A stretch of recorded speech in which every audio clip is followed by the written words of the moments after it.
వాడు ఇప్పుడు ఎక్కడున్నాడ్రా?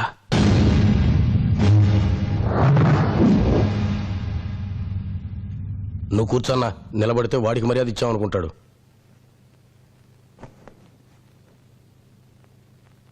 సో నువ్వు నోరు తెరవకుండా ఉండాలంటే 20 లక్షలు కావాలంటావు. 23 లక్షలు నేను కట్టిన 3 లక్షలతో కలిపి. 23?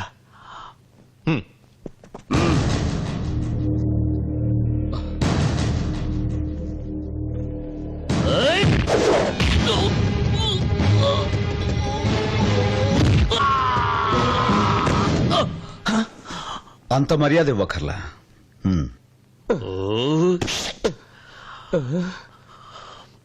అన్నా నేనెవరిని?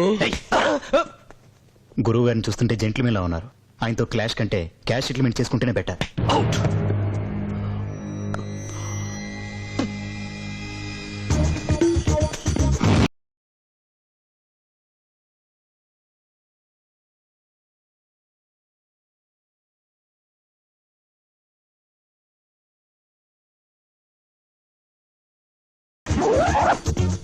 ఇవిగోనమ్మా, నీ భర్త సంపాదించిన 20 లక్షలు ఇందులో ఉన్నాయి. వీటితో మీ అమ్మాయిని బాగా చదివించి పెళ్లిని చెయ్యి. బతికినన్నాళ్ళు మమ్మల్ని చంపాడు, ఇప్పుడు చచ్చిపోయి మమ్మల్ని బతికించాడు మీ పుణ్యవాణి. దాందే ఉందమ్మా, మీరు బయలుదేరండి. ఇలా తలలో ఉంచుకుని నిలబట్టం కోసం కాదు మీరు డాక్టర్లు అయ్యింది. ఒక హిందూ ఈశ్వరునే మొక్కుతాడు, ఒక ముస్లిం అల్లా కోసమే నమాజ్ చేస్తాడు, క్రిస్టియన్ యేసు ప్రభువునే ఆరాధిస్తాడు. కానీ అన్ని మతాల వాళ్ళు చేతులెత్తి మొక్కేది మీ డాక్టర్లకి. మీరు మాత్రం వాళ్ళ జీవితాలతో ఆడుకుంటున్నారు. ఇది మీ డాక్టర్ల వృత్తికే సిగ్గుచేటు. మమ్మల్ని క్షమించండి సార్.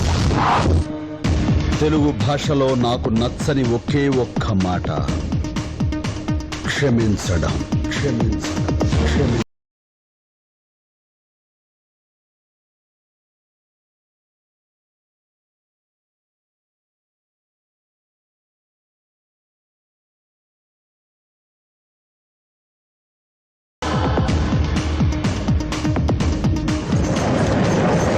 కలెక్టర్ ఉత్తర్వు ప్రకారం ప్రజల ప్రాణాలకు హాని కలిగించే ఈ హాస్పిటల్ కి, దానికి సంబంధించిన మెడికల్ కాలేజీకి సీల్ వేయడమైనది.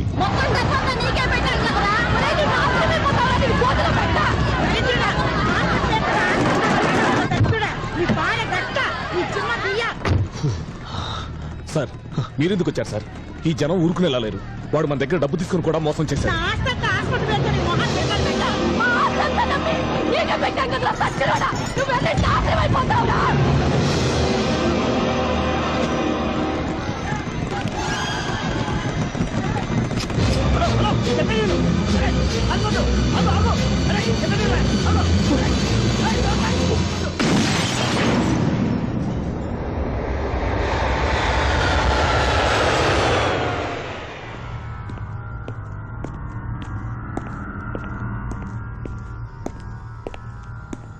సార్ అతను ఎవరు అన్నది ఎవరికీ తెలియదు. ఆ 20 లక్షలు తీసుకున్న ముసల్దాన్ని కూడా ఎంక్వైరీ చేస్తే తనకు ఆ మార్చి దగ్గర మాత్రమే పరిచయం చెబుతుంది.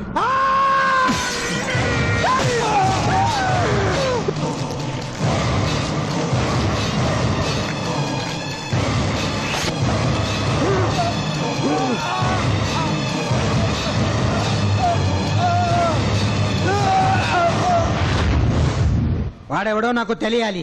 24 గంటల్లో వాడు నా దగ్గర ఉండాలి. వాడెవడో తెలియకుండా ఎలా అన్నయ్యా? కొంచెం బుర్ర పెట్టండి రా. మన హాస్పిటల్లో 8 ఎంట్రన్స్ ఉన్నాయి కదా, ప్రతి ఎంట్రన్స్ దగ్గర క్లోజ్ సర్క్యూట్ కెమెరాలు ఉన్నాయి కదా, ఏదో ఒక కెమెరాలో వాడు వచ్చింది రికార్డే ఉంటుంది కదా. ఆ కేసు తెప్పించండి. సుబ్బు ఇక్కడే ఉంటున్నావా? అవునరా, meet my classmate Balaji. Hello, nice meeting you. అదేంట్రా, మన ఇద్దరం సిటీ కాలేజ్ లో బీఎస్సీ వరకు చదువుకున్నాం. నాకు తెలియకుండా అయితే నీ క్లాస్మేట్ ఎప్పుడయ్యాడు? ఒరే సోడా బుడ్డి, మన ఇద్దరం సిటీ కాలేజ్ లో డిగ్రీ చేసాం. వీడు నేను నిజాం కాలేజ్ లో పీజీ చేసాం. డిగ్రీ ఒక కాలేజ్ లో, పీజీ ఒక కాలేజ్ లో చేయకూడదా ఏంటి? ఇప్పుడు చూడబోయేది హాస్పిటల్ మెయిన్ ఎంట్రన్స్ రిసెప్షన్ దగ్గర రికార్డ్ అయిన క్యాసెట్ సార్. ప్లే చేయి. Okay sir. మేడం, ఈ ఫ్లాపీలో ఉన్న లిస్ట్ చూడాలి. ఆపండి ఆపండి ఆపండి ఆపండి మేడం, ఇప్పుడు ఈ రెడ్ కలర్ లో ఉన్న ఆ 2 పేర్లని సెపరేట్ చేయండి మేడం. ఒక్క నిమిషం. ఇప్పుడు ఈ ఇద్దరు ఏ కాలేజీలో చదివారు చూడండి మేడం.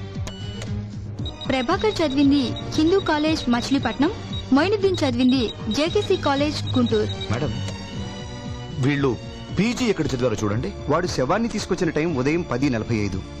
మనకి క్యాసెట్లో చూపిస్తున్న టైం 10:38. అంటే ఇంకో 7 నిమిషాల్లో వాడెవడో మనం తెలుసుకోవచ్చు సార్. ఫార్వర్డ్ చేయి. National college Hyderabad. ఎస్, ఇద్దరు ఒకే కాలేజ్. మేడం ఇప్పుడు ఒక్కొక్క ఆఫీస్ లో రెడ్ కలర్ లో ఉన్న పేర్లన్నీ సెపరేట్ చేసి వీళ్ళందరూ పోస్ట్ గ్రాడ్యుయేషన్ ఎక్కడ చేశారో చూడండి. నేషనల్ కాలేజ్ అందరూ అదే కాలేజ్. ఇదంతా చేస్తున్నది నేషనల్ కాలేజ్ ఓల్డ్ స్టూడెంట్స్. వీళ్ళందరూ రాష్ట్రంలో ఉన్న అన్ని గవర్నమెంట్ ఆఫీసుల్లో ఉద్యోగాలు సంపాదించి అక్కడ జరుగుతున్న అవినీతిని ఎవరికో అందజేస్తున్నారు. ఎవరా సెంట్రల్ ఫిగర్? అతనే సార్, అతనే. రివైండ్ చేయి. క్లోజ్ కళ్ళు.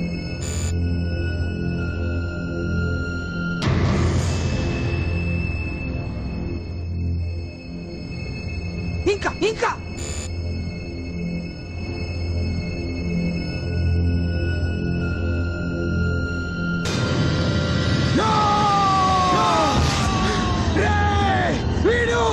వీడు చచ్చి చాలా సంవత్సరాల ఇందిరా. National college. సార్ నాకు మీ కాలేజ్ ఓల్డ్ స్టూడెంట్స్ లిస్టు వాళ్ళ బయోడేటాలు కావాలి సార్. దేనికి? ఏసీఎఫ్ అనే సంస్థ గురించి మీరు వినే ఉంటారు. ఆ కేసులో ఇన్వెస్టిగేషన్ గురించి నాకు కొన్ని డీటెయిల్స్ కావాలి. ఆ కేసు డీల్ చేసే ఆఫీసరా మీరు? నేను ఆఫీసర్ని కాదు సార్, ఆ ఆఫీసర్స్ డ్రైవర్ని. వాళ్ళకి తెలియకుండా ఈ ఇన్వెస్టిగేషన్ చేస్తున్నాను.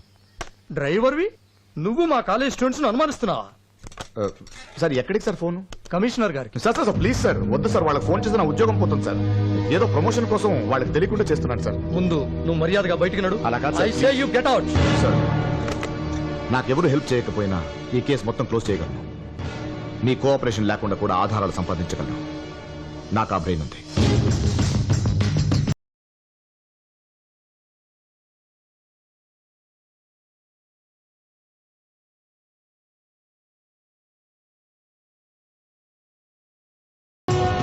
సార్ ఏంటి పోలీసులు వచ్చారు? మన కాలేజీ ఓల్డ్ స్టూడెంట్స్ లిస్ట్ కావాలని వచ్చాడు. ఏదో ఏసీఎఫ్ కేసు ఇన్వెస్టిగేషన్ అట.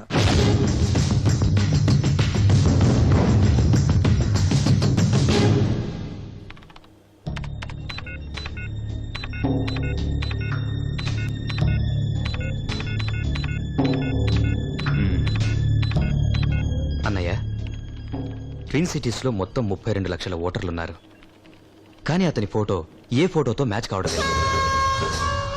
నాకు కారణాలు వద్దు, వాడు కావాలి. ప్రాణాలతో కావాలి. వాడు మన నుంచి తప్పించుకోలేడు.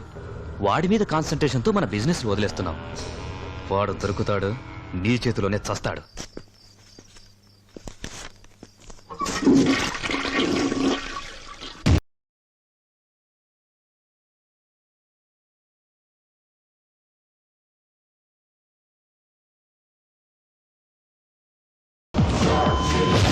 హెచ్చరిక, 28న రేషన్ డీలర్ల కిడ్నాప్. కిందటిసారి ఫ్యాక్స్ లో కిడ్నాపింగ్ డేటే మెన్షన్ చేశాడు. ఈసారి డిపార్ట్మెంట్ నేమ్ కూడా మెన్షన్ చేశాడు. ఈసారి ఏ డిపార్ట్మెంట్ సార్? అంత సంబరపడి అడుగుతున్నావు? నీకు ప్రాణాలు తీయటం అంటే పండగ చేసుకున్నట్టు అనుకుంటా. నిన్ను కిడ్నాప్ చేస్తే తెలుస్తుంది. మీరు ఆ ఛాన్స్ నాకు ఎందుకు ఇస్తారు సార్? నాకు ముందు మీరున్నారుగా. నువ్వు డెఫినెట్ రా. ఈ డిపార్ట్మెంట్ లో అయితే ఎక్కువ కాలం ఉండవు. వెళ్ళు. మిస్టర్ నర్సింగ్, ప్రస్తుతానికి వాడు మన చేతికి ఎప్పుడు దొరుకుతాడా అని ఆలోచించడం మానేసి వాడి చేతికి ఎవరు దొరకకుండా చూడాలి. స్టేట్ లో ఎక్కువ అవినీతికి పాల్పడ్డ మొదటి 15 మందిని మాత్రమే కిడ్నాప్ చేస్తారు. సో ఆ 15 మంది ఎవరన్నది కనిపెట్టి సెక్యూరిటీ ఇవ్వగలిగితే ప్రాబ్లం సాల్వ్ అయినట్టే కదా సార్? అన్ని వేల మందిలో ఈ 15 మందిని ఐడెంటిఫై చేయటం ఎట్లా అని? Very simple. ఎక్కువ అవినీతికి పాల్పడ్డ వాళ్ళెవరో వివరాలతో సహా వస్తే వాళ్ళకి సెక్యూరిటీ ఏర్పాటు చేస్తామని అనౌన్స్ చేద్దాం. అప్పుడు ప్రాణభయంతో ఆ 15 మంది ముందుకొస్తారు. మనం వాళ్ళకి మాత్రం సెక్యూరిటీ ఇస్తే సరిపోతుంది. ఇదైతేనే కరెక్ట్ ప్లాన్ అవుతుంది. ఆ ఫాల్స్ గాళ్ళు తక్కువ మంది ఉంటారు కాబట్టి మనం సెక్యూరిటీ ఇవ్వడం ఈజీ అవుతుంది. ఆ ఏసీఎఫ్ గాళ్ళ ప్లాన్ ఫెయిల్ అవుతుంది. మీ మలక్పేట దిల్సుఖ్ నగర్ పోలీస్ స్టేషన్లే కాదయా, ఉన్న డీలర్ అంతా వచ్చి కంట్రోల్ మీద పడ్డారు. అసలు ఇక్కడ ఫోర్స్ తక్కువ. మేమేం చేయాలి? ఎవరితో చెప్పుకోవాలో చెప్పండి. అబ్బా అవన్నీ కుదరవండి, చెప్పేది వినిపించుకోరే. ఇప్పటికిప్పుడు అరేంజ్ చేయాలంటే కుదరదు సార్. రేషన్ బియ్యం మొత్తం అమ్ముకుని పెద్ద బంగ్లా కూడా కట్టారు సార్. నేనే సార్ నెంబర్ 1. నాకేమిటి సార్ సెక్యూరిటీ? సార్ బొంగులో బంగ్లా, వీడే నెంబర్ 1. రేషన్ బియ్యాన్ని పంది కుక్కలాగా తిన్నాను. నేనే నెంబర్ 1 సార్. నాకేమిటి సార్ సెక్యూరిటీ? పేదోళ్ళ రేషన్ కార్డు తాగడ పెట్టుకుని ఆ కోటా బియ్యాన్ని బ్లాక్ లో అమ్ముకున్నాను సార్. నేనే నెంబర్ 1 సార్. నాకివ్వండి సార్ సెక్యూరిటీ. అంతమందికి సెక్యూరిటీ ఇవ్వాలంటే మాకున్న ఫోర్స్ తో కుదరదు. ఇదేంటయ్యా ఫస్ట్ 15 మందిని రమ్మంటే ఎగ్జిబిషన్ గ్రౌండ్ లో చేప మందికి వచ్చినట్టుగా ఇంతమంది డీలర్స్ వచ్చారటి? Sir Kadapa, Kurnool, Srikakulam, west, east, Vizag, Chittoor ఒక జిల్లా ఏంటి సార్? స్టేట్ మొత్తంలో ఉన్న రేషన్ డీలర్లంతా పోలీస్ స్టేషన్ దగ్గరే ఉన్నారు. ఓర్ని, రేషన్ షాపుల్లో ఎంత లెవెల్లో జరుగుతుందా ఫ్రాడ్? ఈ సమస్య నుంచి బయటపడాలి. ఇప్పుడే మెసేజ్ వచ్చింది. ఆ ఏసీఎఫ్ వాళ్ళు మనల్ని మోసం చేశారు. మనల్ని ఈ రేషన్ డీలర్ల వైపు తిప్పి పీడబ్ల్యూడీ ఆఫీసర్ని కిడ్నాప్ చేశారు సార్. ఎక్కడికి వెళ్తారా మీరు? కానిస్టేబుల్స్, ఇక్కడి నుంచి ఒక్కడు కూడా బయటకు వెళ్ళడానికి వెళ్ళలేదు. వాళ్ళ చేతుల్లో ఉన్న ఫైల్స్ అన్ని లాక్కోండి. నేనే ఫ్రాడ్ చేయలేదు సార్. నాకు అన్నం పెట్టి అమ్మ కిలో బియ్యం అడిగినా నేను ఇవ్వలేదు సార్. సార్ బియ్యం పందికొక్కులు తినకుండా మందులేసి కాపాడాను సార్. నన్ను ఒక్కడిని వదిలేయండి సార్. గొడవ చేయకు. నువ్వే ఒక పందికొక్కులాగా ఉన్నావు. నువ్వే బోన్లో ఉండాలి. ఆ గేట్లు మూసేయండి. సార్ ఇప్పుడు రేషన్ డీలర్స్ మీద మీరేం యాక్షన్ తీసుకుంటున్నారు? 40,688 రేషన్ షాపులు అప్రాక్సిమేట్ గా మన రాష్ట్రంలో ఉన్నాయి. విత్ ఇమీడియట్ ఎఫెక్ట్ ఆ డీలర్షిప్స్ అన్ని క్యాన్సిల్ చేస్తున్నాను. చదువుకుని ఉద్యోగాలు లేని యువకులు ఎంతమందో ఉన్నారు. ఈ డీలర్షిప్స్ అన్ని వాళ్ళకి వచ్చేలా చర్యలు తీసుకుంటున్నారు.